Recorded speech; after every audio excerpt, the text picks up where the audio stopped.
Magandang gabi po sa bawat isa. Dadako po tayo sa ating prayer meeting po ngayong gabi. Tunay po ay purihin ang Diyos sa bagong taon. January 3 na po at 2024. Happy New Year po sa lahat ng mga kapatiran na sumusubaybay sa FBCM prayer meeting. Ito po ang ating unang prayer meeting sa taon 2024. Hope nakasubaybay po kayo sa ating programa ngayong gabi. Tuloy-tuloy po tayo sa pag-aaral sa tagapagligtas na pinadala ng Diyos, walang iba kundi ang Panginoon Kristo, ang Diyos na nagkatawan tao upang ang buong sangkatauhan ay maabot niya sa papunta sa Diyos Ama at mabigyan sila ng pag-asa ng buhay na walang hanggan. Yan po ating introduction o pasimula. Ang pamagat ng ating aralin, ang resulta sa buhay ng mga nanalig sa Panginoon Jesus, no? Ito po yung ating mahalagang makita. Ito po dapat yung pinanghawakan ng bawat isang mananampalataya. Hindi yung pangako ng simbahan o gawa ng iglesia o ng isang tao. Hindi yung binigay ng Panginoon Jesus na kaligtasan. Ang resulta, ano itong resulta sa buhay natin. Atin po yan tutungayan sa ating pong pag-aaral. Una, sila po ay pinawalang sala o sa Tagalog ibang salin ay inaring ganap. No? Sa English po yan ay justification. So Romans 8, 1 and 2, kaya ngayon ay wala ng kahatulan sa kanila na kay Kristo Jesus. Sa kanila lumalakad hindi ayon sa laman kundi ayon sa Espiritu. Sapagkat ang kautusan ng Espiritu ng buhay na kay Kristo Jesus ang nagpalaya sa akin mula sa kautusan ng kasalanan at ng kamatayan. Yan po ang binanggit at binika ni Apostol Pablo sa iglesia sa Roma, no? Yan po yung wala ng kahatulan, no? O pinawalang sala, inaning ganap, justified through the Lord Jesus Christ. Ang isa sa mga bagong kamalian ngayon ng mga katuruan ng reliyon o pagkilala ng pag-aring ganap ay magagawa sa pagsapi sa isang simbahan, sa pagsapi sa isang reliyon o pagsapi sa isang sekta, sa pamagitan din naman sa pagsisikat ng isang tao na magpakabuti sa harap ng Diyos. Ang suliranin ng Diyos sa pagtubos sa tao ay ariing ganap ang isang makasalanan nang hindi bibigyan ng katwiran ang kanyang kasalanan.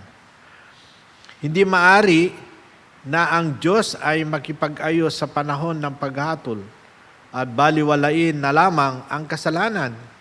Hinihingi ng kautusan at ng katarungan ang parusa ng kamatayan para sa bawat makasalanan. Kaya sabi sa Ezekiel 18:4, ang kaluluwa na nagkasala ay mamamatay.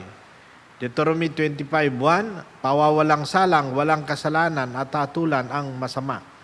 Sa Roma 3, versikulo 23, sapagkat ang lahat ay nagkasala nga, hindi nakabut sa kalwatian ng Diyos. Yan ang mga kalalagayan, sitwasyon ng tao para maunawaan paano siya bibigyan ng pabawalang sala o justified sa kanyang katatayuan na siya'y makasalanan at lahat ng tao ay makasalanan. Ang kautusang ginawa ng Diyos, kusang loob na binigay ni Jesus ang kanyang sarili upang magkatawan tao at mamuhay ng walang kasalanan o masabi natin kabanalan ayon sa kautusan, upang sa pamagitan niya ay tamuin natin ang katwiran ng Diyos sa pamagitan niya na binigay ng Diyos Ama sa bawat makasalanan na manalig kay Kristo at ibigay ito bilang kaloob sa mga sumampalataya sa programa ng Diyos. So, natatanggap ang pag-aring ganap o pawalang sala o justification sa mga sumampalataya sa Panginoon Kristo dahil siya po ang gumanap ng ating kaligtasan. Siya nagbigay o siya tumubos sa dapat kamatayan na meron tayo, kundi ang Panginoon mismo ang gumawa ito sa krus ng Kalbaryo. Kaya nung nasa krus siya, sabi niya sa John 19:30, it is finished, naganap na. Yan, tinapos ni Kristo ang pagliligtas para mabigyan ang bawat isang makasalanan na nalig sa Kanya ng justification o pawalang sala o inaring ganap. Punta po tayo doon sa ang kaulugan. Anong pag-aaring ganap? Itong pagiging matwid sa harapan ng Diyos. Sinusuot ng makasalanan ang katwiran ni Jesucristo sa paningin ng Diyos, siya ay maging ganap kay Kristo. No, naging ganap tayo, pinawalang sala tayo, na-justified tayo dahil kay Kristo. Dahil dito nakita ng Diyos ang makasalanan na matwid sa tagapagligtas, nakatago sa kanyang kaanghangang kautusan. Ang pag-aring ganap ng Diyos ay nagpapayag na ang sinumang sumampalataya, tatandaan po natin yan, ang sinumang sumampalataya kay Kristo ay aariing matwid sa kanyang paningin, malaya sa kasalanan at kaparusahan. Pinalaya tayo ng Diyos dahil kay Kristo sa kasalanan at kaparusahan. Roma 4, versikulo 5, datapos sa Kanya na hindi gumagawa, ngunit ang sumampalataya sa Kanya o kay Kristo na maaring ganap sa masama, ang kanyang pananampalatay bibilang na katwiran. Kahit masama ka, kahit anong sama mo, ano po ang kalalagay mo na hindi katanggap ng lipunan dahil marahil ikay galing sa isang bilibid. Pero dahil ka nanampalataya sa Panginoon, tuturang Biblia, no? Ibinibilang silang na matwid. Inaring ganap sila ng Panginoon Kristo. Si Kristo at itong programa ng Diyos, kamagitan niya ay bibigyan niyang papawalang sala ang makasalanan na nampalataya sa Kanya.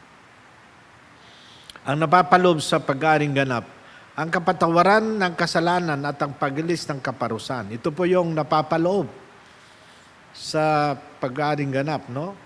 Ang kapatawaran ng kasalanan at ang pag-alis ng kaparusahan.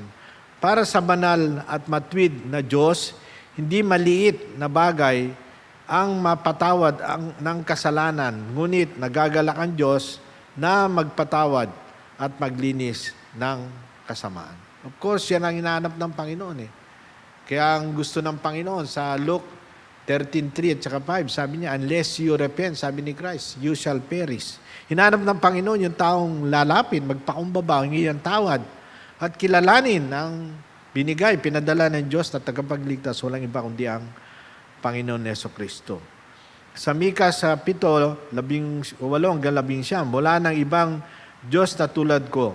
Pinatawad ko ang mga kasalanan ng nalabi sa bayan kung hinirang. Hindi ako nagkimkim ng galit. Sa halip, ipinadama ko sa kanila ang tapat kong pagmamahal. Lilimutin ko ang mga pagkakasala namin at iagis sa kalaliman ng dagat. Yan ang ginawa ng Panginoon. Ang mga nagsisi, kumilala sa tagapagligtas ang Panginoon Kristo na dumating para siyang magbigay ng bagong buhay, kaligtasan at pag-asa, ang kanilang kasalanan na inagis na sa ilalim ng dagat. Dahil sila ay nagsisi, kinilala ang programa ng Diyos. Kasi ang salitang repentance ay change of mind. Pagbabago ng buhay, pagbabago ng maling pananaw, maling kaisipan, maling pagsamba, maling panalangin. Kaya nga, nagsisi ka, nag-change ka na ng mind mo, ng buhay mo, at tatanggapin mo, susundin mo ang tinanggap mong Diyos tagapagligtas, walang ibang kundi ang Panginoon Kristo.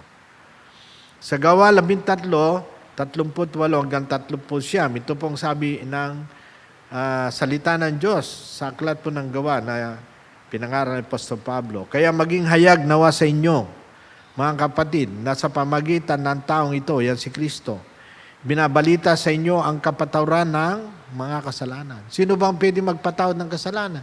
Ang Panginoon Jesus lang. Ang Diyos lamang, sa pamagitan ni Kristo. Pwede kang mapatawad. Hindi sa pamagitan ng pagsanib o pagiging bahagi ng isang reliyon, sekta o simbahan. Hindi. Sa pamagitan lang ng Panginoon Kristo. At sa pamagitan niya ng Panginoon Kristo, ang bawat nanampalatay, naring ganap. Ayan po, linaw. Inaring ganap sa lahat ng mga bagay na sa mga ito'y hindi kayo aring ganap sa pamagitan ng kautusan ni Moses. Wala kasi po maligtas sa mabuting gawa at paggawa na mabuti. O pagsunod sa kautusan, wala eh. Kasi dala pa rin natin ang ating kasalanan kahit sundin natin yan. Kaya lang kasi may baril yung nagtuturo na yung daw maraming kasalanan, paggawa ng maraming mabuti, titimbangin yan. Hindi po ganon. Hindi mo matatanggal sa pagtimbang ng mabuting gawa ang kasalanan mo. Kailangan meron kang tagapagligtas. Sa pamagitan din itong Diyos ng katawan tao, walang iba, kundi ang Panginoon Kristo. Malinaw po yan sa versikulo 39. At sa pamagitan niya yan, ng Panginoon, ang bawat nanampalataya ay naring ganap sa lahat ng mga bagay na sa mga ito hindi kayo aring ganap sa pamagitan ng kautusan ni Moses. O sa pamagitan na reliyon o simbahan, hindi rin po. Kundi sa pamagitan lang ng Panginoon Heso Kristo. Kaya nang Panginoon dumating sa lupa, nagkatawan tao, ano po imbitasyon ni Jesus, di niya sinabi, mag-membro kayo, mag-attend kayo, maging bahagi kayo ng mga, wala eh. Ano sabi ni Jesus? Lumapit kayo sa akin, kayong nahirapan na bibigatan. Bibigyan ko kayo ng kapahingahan. Kaya ang open ni Christ ay, come to me. Kasi siya po ang magbibigay ng pag-aaring ganap o ng justification. Kasi siya ang pinigay ng Ama. Siya ang pinadala ng Ama. Siya ang blueprint ng salvation natin. Kaya sabi niya, come to me or you labor heavy laden, I will give you rest. Okay, ang pagbibigay ng katwiran ni Kristo Jesus. Ang isang makasalanan pinatawad ay hindi katulad ng isang bilanggong pinalaya na maging sa kaparusaan, ngunit walang mga karapatan bilang malayang mamamayan ng bansa. Totoo yun eh. Pag lumabas ka sa bilangguan, may tatak ka na. Hindi ka malaya, hindi ka basta makapagtrabaho. Wala kang privilege eh. Lalo nga, kung titingnan ng mga labor sector, anong klase kang tao. Pero sa spiritual, iba po eh. Kay Kristo Jesus, ang makasalanan ay tumanggap ng lahat ng karapatan bilang mamamayan ng karya ng Diyos. Kaya adopted tayo in Christ Jesus. No, sabi niya sa Galatia 4, verse 4 to 5, in due time God sent for Son, born of woman, born under the law, that He may redeem them who are cast under the law, to the adoption of His Son. Kaya nga dahil kay Kristo, meron tayong pribileyo, makapunta sa langit, makatira sa langit, ang maging bahagi ng karya ng Diyos. Hindi na nga tayo pamamayan sa lupa. Kung tignan nyo sa Philippians 3:20-21, mamamayan na tayo sa langit, naghintay tayo ng pagdating ng tagapagligtas para bigyan tayo ng glorious body papunta sa langit. Ang pinawalang sala, punta tayo sa Roma 3:22. Sa makatwid bagay, ang katwiran ng Diyos sa pamagitan ng pananampalataya kay Jesucristo sa lahat ng mga nagsisampalataya. Yan po, no? Oh. Ang katwiran ng Diyos, ano po? Ang pamagitan ng pananampalataya kay Jesucristo, hindi sa pananampalataya sa simbahan o reliyon o sekta na inaalok ng karamihan sa ating kapaligiran at sa mga telebisyon o ng mga pangaral natin nakikita. Ang ganap at banal na katwiran ni Jesucristo ay pinagkaloob sa makasalanan, sumampalataya sa anak ng Diyos na kanyang tagapagligtas. Tanim po natin yan sa ating isip na tayo po totoong Kristiyano, sumampalataya sa Panginoon, pinagkalooban tayo ng Panginoon ng katwiran ni Kristo. Dahil tayo sumampalataya sa Diyos ng katawan tao na ating Panginoon tagapagligtas. Punta pa tayo sa number 3, ang bunga ng pag-aaring ganap.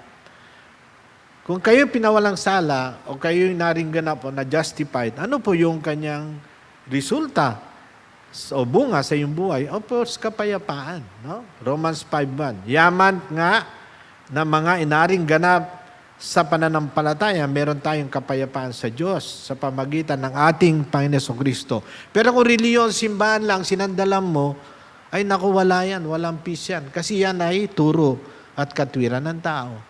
At kung yan, nakasandal ka pa rin sa reliyon mo, hindi sa Panginoon Kristo, hindi sa Diyos, nagkatawan tao, naku, nakakalungkot.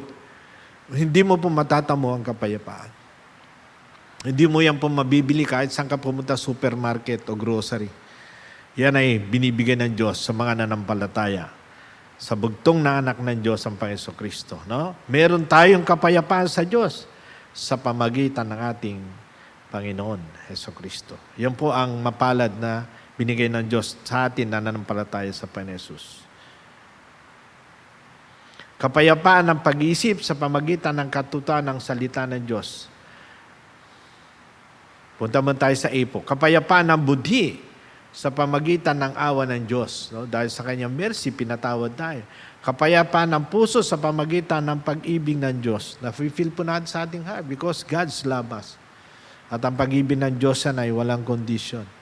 Who can separate us from the love of God? Neither death, nor principalities, nor power, nor things to come. Yan pong pagmamahal. Kaya nagbibigay po ng taos na kapayapaan sa ating pong puso. Letter C, kapayapaan ng pag-isip sa pamagitan ng katotohanan ng salita ng Diyos. Sinangkin natin, hawak natin ang salita ng Diyos. Yan po nagbibigay sa atin ng kapayapaan sa ating isipan. Sa lahat po ng bagay nangyayari, sa mga bagay sinasabi na hindi makatotohanan sa ating kapaligiran, sa mga telebisyon, sa gadget, yan ang nagbibigay sa atin ng kapayapaan. Yun, nangkin natin salita ng Diyos na sinisilid natin sa ating puso't isipan. Sa araw-araw, sa linggo na tayo po'y nag-aaral ng banal na salita ng Diyos. Letter D, kapayapaan ng kaluluwa sa pamagitan ng presensya ng Diyos because of the indwelling of the Holy Spirit of the Lord Jesus Christ. Nandiyan po nagbibigay sa atin ng kapayapaan sa ating pong kaluluwa. Tandaan, tayo naring ganap ng Diyos. Roma 8:33. Ang Diyos ay maring ganap. Tayo naring ganap dahil kay Kristo, dahil sa ating pananampalataya sa Kanya. Tayo naring ganap dahil po kanino? Sa simbahan, reliyon, hindi po, dahil kay Kristo. Nanampalataya tayo sa anak ng Diyos, Diyos nagkatawan tao. Yan ang pinadala ng Ama. Dahil sa ating pananampalataya sa Kanya, tayo binigyan po ng kapayapaan. Tayo po'y naring ganap ng Diyos. Kapayapaan na napakalawak ng ibig sabihin ng bunga ng ating pong pagkaaring ganap o na-justified. Okay, punta tayo po sa pangalawa. Sila o tayo po ipinabanal, sanctification. 1 Corinthians 1:2. Unang Korinto, Kapitulo 1, versikulo 2. Sa iglesia ng Diyos na sa Korinto, sa kanila na pinaging banal kay Kristo Jesus, tinawag ng mga banal, kasama ng lahat nasa bawat dako na tumatawag sa pangalan ni Yesu Kristo, na kanilang Panginoon ating Panginoon. Yung pinabanal, ito po yung ginawa ni Jesus na binigay sa atin. Yung buhay niya na tayo tinubos sa lahat ng kasalanan. He washed us from all sin. And when we receive the Lord Jesus Christ, yan po yung tinatang imputed righteousness o holiness from God. Ang kahulugan nito, ang lahat ng tao ay makasalanan. Lahat, walang matwid, wala kahit isa, dahil lahat ay makasalanan. Yan sabi sa Roma 3:10. Datapat ang lahat na makasalanan, nagsisi sa Diyos, ay pinatawad ng Panginoon. Yan po ang 1 John 1:9. No, sabi niya, kung ipinayag natin ang ating makasalanan, siya ay matapat at matwid na magpapatawad sa ating mga kasalanan at maglinis sa atin sa lahat ng kalikuan. So, nung tayo nagsisi, marinig natin ang gospel of the Lord Jesus Christ, narinig natin, nakita natin ating kalalagay sa harapan ng Diyos, tayo po'y nagsisi. Kaya tayo pinatawad ng Diyos at nilinis sa lahat ng kasalanan at kalikuan. Yan po ang promise niya sa 1 John 1:9. Nang siya nilinis ng Panginoon dahil siya ay nagsisi at tinanggap niya si Yesu Cristo sa kanyang Panginoon Diyos at tagapagligtas, siya'y ginawaran ng Panginoon ng kabanalan. Ginawaran siya ng Diyos ng kabanalan. Dahil tinanggap mo ang Panginoon. Imputed holiness and righteousness. Kaya ang kataga sa unang Korinto 1:2, sa kanilang panaging banal kay Kristo Jesus, pinaging banal. Hindi ka banal wala ka namang kabanalan. Pinaging banal sa pamagitan ni Kristo Jesus. Yan po ang Christian, Christ in, yan nasa iyong Panginoon. Hindi naman pag-join ng sekta o reliyon. You receive the Lord Jesus Christ. You believe on the plan of God the Father. Yan ang John 3:16, for God so loved the world that He gave His only begotten Son, that whosoever believe shall not perish but will have eternal life. Ano sabi niya sa John 1:12?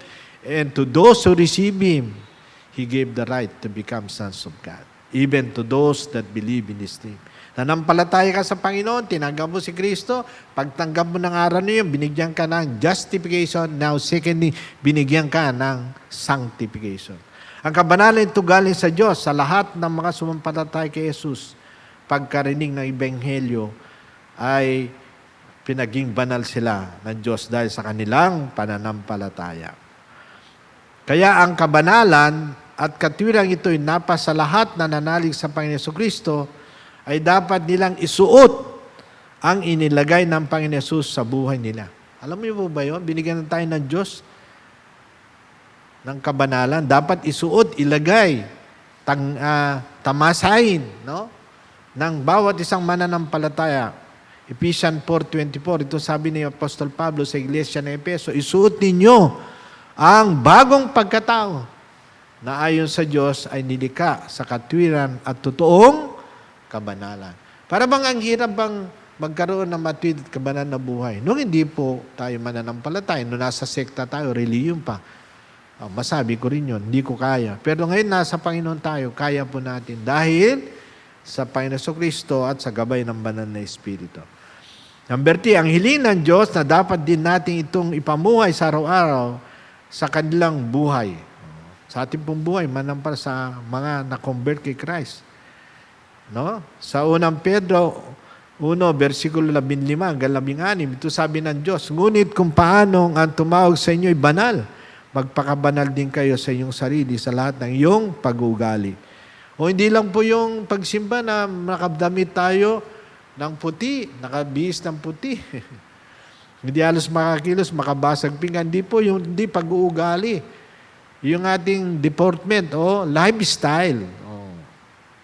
Sapagkat ito'y nasusulat, sabi ng Panginoon, magpakabanal kayo sapagkat ako'y banal.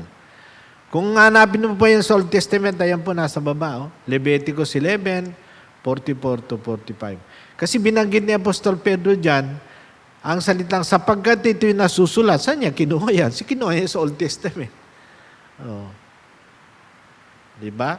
Kaya, kaya nilagay natin. Hindi na natin pumabasahin. Maulit lang po yung talata. Okay.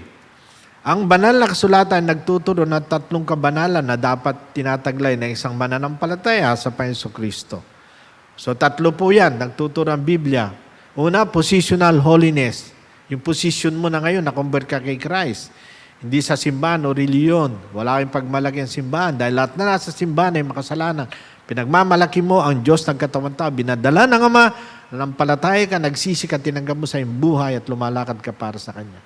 Yan ang positional holiness. Lahat ng mananampalataya kay Kristo ay pinabanal niya.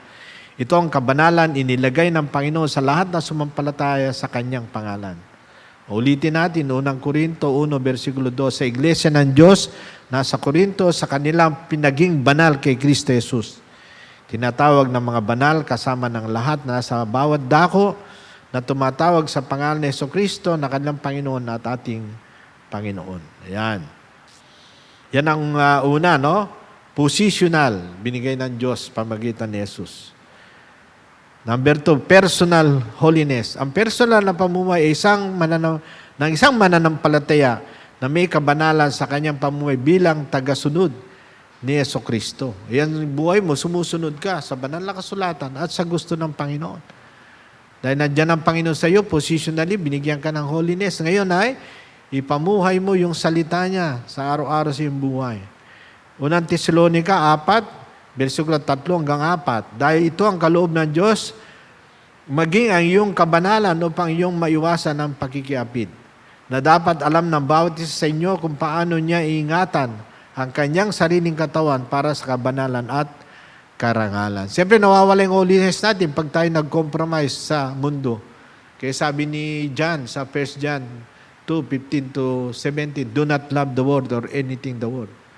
The lust of the flesh, the pride of life, the lust of eyes, no? Ayan, ang pita ng mata, pita ng laman, kapalaluan ng buhay. Yan po, diyan po tayo nahulog. At minsan, nahatak po tayo ng ating mga mahal sa buhay o kaibigan o ng ating mga kasama sa katrabawan. Number 3, progressive holiness. Tuloy-tuloy na may pamumuhay ng kabanalan para sa kaluwalhatian ng Panginoon. Pangalawang Korinto 7, versikulo 1. Kaya mga minamahal, yaman tinataglay natin ang pangakong ito, linisin natin ang ating sarili mula sa lahat ng karumian ng laman at espiritu na ating ginagawang ganap ang kabanalan sa pagkatakot sa Diyos. No? Hindi lang po sa pamumuhay sa laman, kundi pati sa espiritu. Kasi minsan may Kristiyano na nakikipag-usap pa sa patay. No? Yung iba, nagpupunta pa sa albularyo. Spiritual po yan. Karumihan sa espiritu yan. Huwag na po tayo magpunta sa albularyo. Ang binigay po ng Panginoon sa atin ay doktor. Mamaya po, dadasalan pa kayo ng albularyo kung ano nung gagawin. Kaya lang, minsan, pag cancer na yung sakit ng Kristiyano, Hindi niya matis, hindi niya punta sa albularyo. Gusto niya pang mabuhay. Kung talagang kukunin ng Panginoon yung buhay mo, wala ka nang magawa dyan eh. Bakit ka pa magdudumi ng iyong espiritu? Yan po ang ating dapat matanaw at makita sa ating progressive holiness. Tuloy-tuloy na pamumuhay ng kabanalan para sa kaluwalhatian ng Panginoon. Okay, so dito na po tayo sa kailan ito magaganap, ang glorification. Diniscuss po natin yung una, ang kaulugan, no? Ang ninuluhati tayo ng Diyos, pamagitan ni Kristo. Kailan ito magaganap? Ito'y magaganap sa rapture. Pag si Yesu Kristo ay bumaba sa lapaap upang babangunin, yan, ang mga patay, resurrection, kay Kristo. At ang susunod, ang mga buhay kay Kristo, sila naman ay babaguhin. Yan ang sa English translation. Ang talatang ating makita sa unang Tesalonica, Kapitulo 4, versikulo 13 hanggang 17, ngunit mga kapatid, hindi ko ibig na kayo ay maging walang alam patungkol sa mga natutulog. Yung ibig sabihin natutulog, mga namatay na. Upang hindi kayo magdalamhati katulad din ng iba na walang pag-asa. Sapagkat tayo ay naniniwala na si Jesus ay namatay at muling bumangon. Kahit sila na natutulog kay Jesus ay dadaling kasama ng Diyos. Versikulo 15. Dahil ito ang sinabi ng Panginoon na tayong mga nanatiling buhay hanggang sa pagdating ng Panginoon, hindi kailanman mauna sa kanila ng mga natutulog o mga namatay na. Sapagkat ang Panginoon mismo ay bababa mula sa langit na may sigaw na nag-uutos, na may tinig na pinunong ang arkanghel, na may trompeta ng Diyos, at ang mga patay kay Kristo ay unang babangon.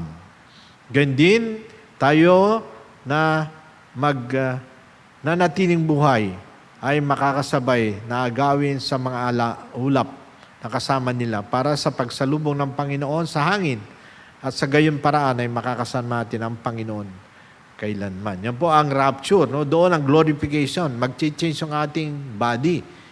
Pagdating ng Panginoon, no, pagkukunin niya una, bibigyan niya ng glorified body o glorification yung mga patay na, sila mauna. Within twinkling of an eye.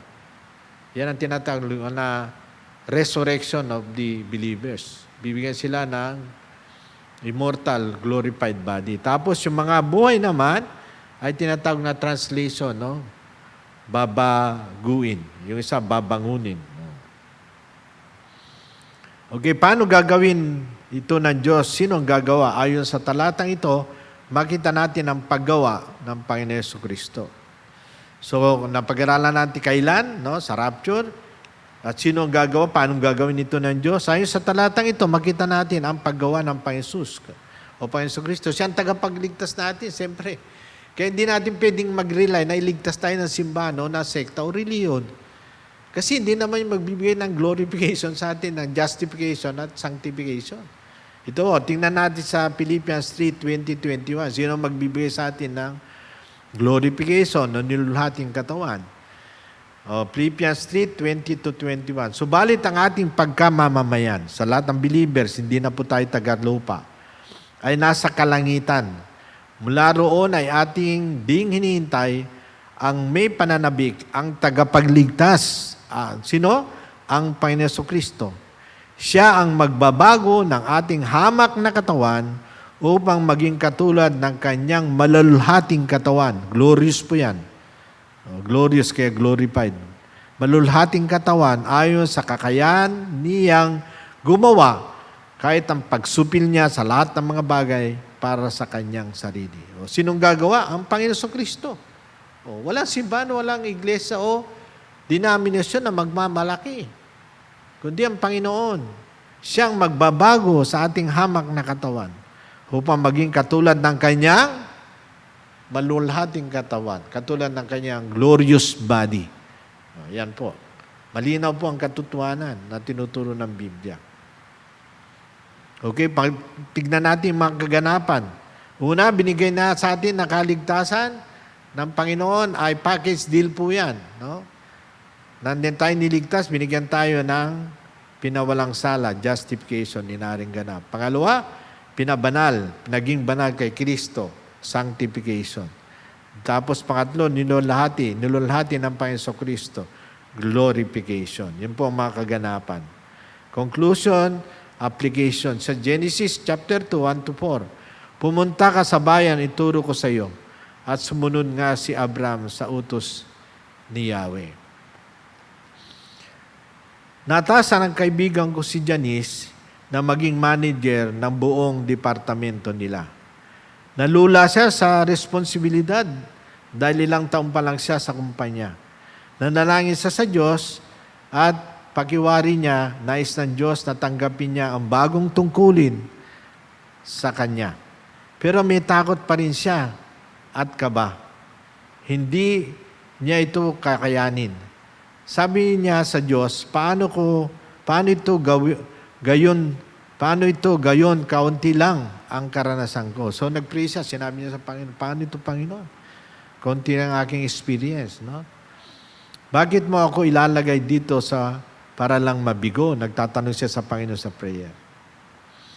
Nang binasa niya ang pagtawag ng Diyos kay Abraham sa Genesis chapter 12, natin nakita kanina, napansin niya, pumunta ang tungkulin ni Abraham sa bayan tinuro ng Diyos sa iyo.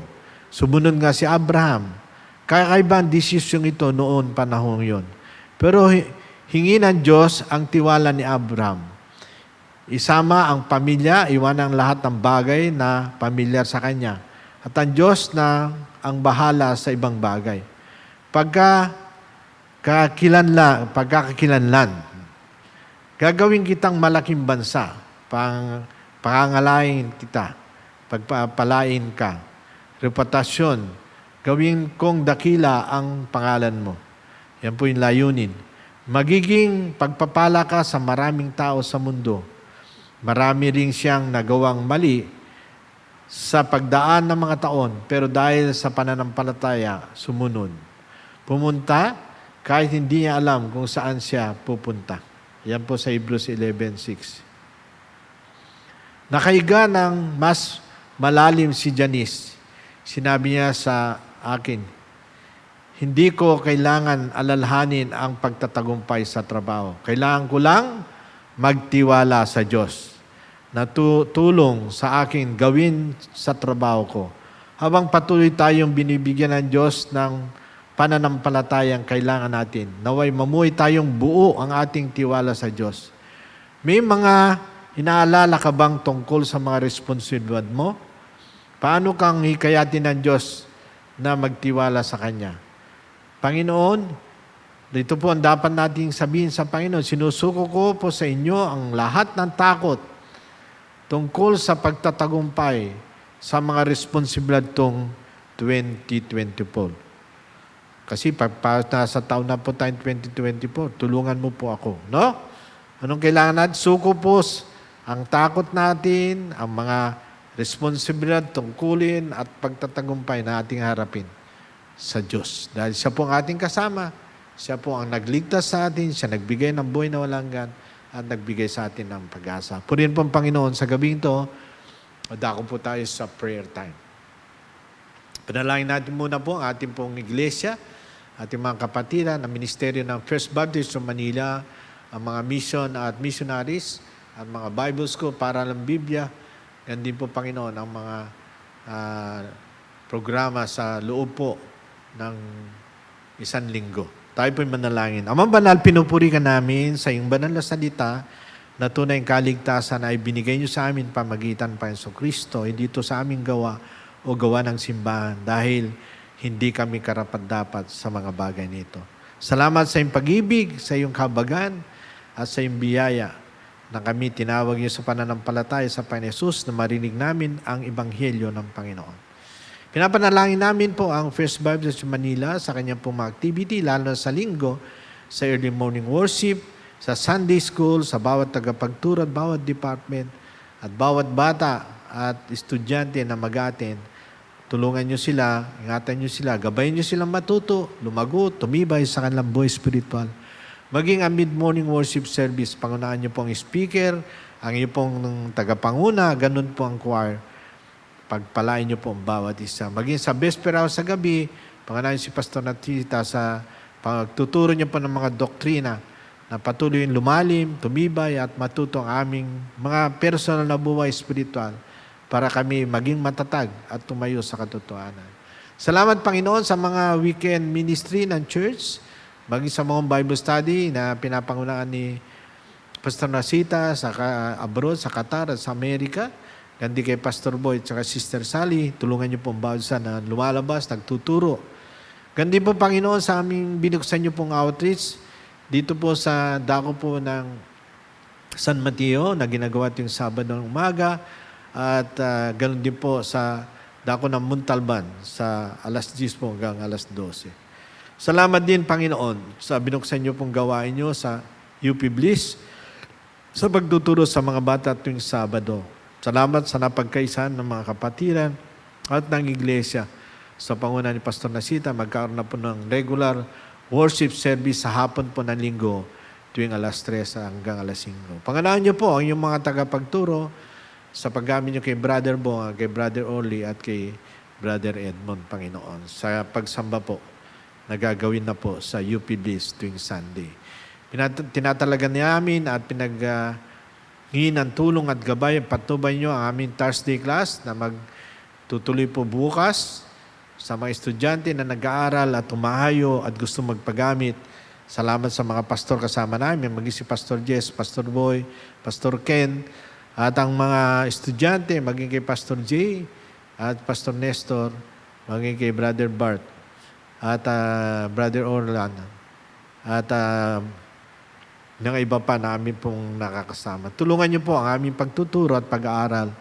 Maging po ang Thursday class na naka-schedule po gagawin sa pagtuturo ni Pastor Nasita sa 18 po ng January sa dako po ng Quezon, Nueva Ecija para po sa pagtutuloy po ng TSOT po sa pag-aaral. Gagawin po doon.